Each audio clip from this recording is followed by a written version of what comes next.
अगदी जलद व अचूक बातम्यांसाठी पाहत रहा महामीडिया 24 सदैव तत्पर।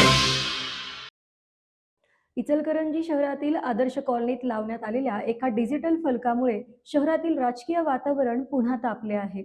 आदर्श झोपडपट्टी कॉलनीत कोणत्याही पक्षाच्या उमेदवाराला प्रवेश नाही असा स्पष्ट संदेश या फलकावर झळकल्याने नागरिकांमध्ये तसेच राजकीय वर्तुळामध्ये चर्चा सुरू झाली आहे।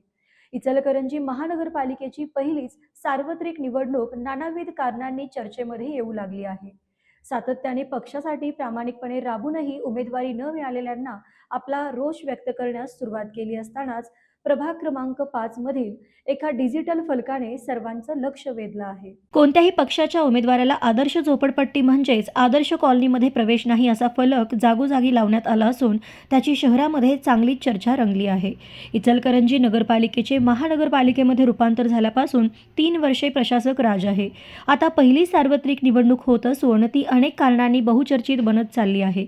अशातच जवाहरनगर परिसरातील आदर्श झोपडपट्टी भागातील नागरिकांनी सुविधांचा वानवा आणि लोकप्रतिनिधींच्या दुर्लक्षपणाकडे लक्ष वेधत आदर्श झोपडपट्टीमध्ये कोणत्याही पक्षाच्या उमेदवाराला प्रवेश नाही असे डिजिटल फलक लावले आहेत। हा विषय चर्चेचा भाग बनला असून ही भूमिका या भागातील उमेदवारांसमोर आव्हान उभे करणारी आहे।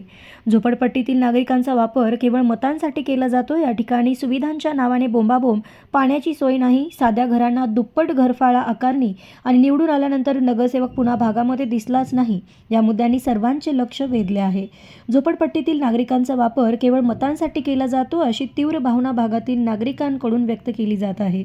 निवडणुका जवळ आल्या की नेते आणि कार्यकर्ते दिसतात, मात्र निवडणुका संपल्यानंतर मूलभूत समस्यांकडे दुर्लक्ष केले जाते असा आरोप रहिवाशांनी केला आहे।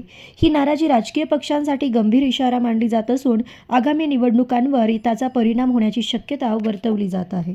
तर मग चला सबस्क्राइब करायला विसरू नका महामीडिया 24 न्यूज चॅनलला। महामीडिया 24 सदैव तत्पर।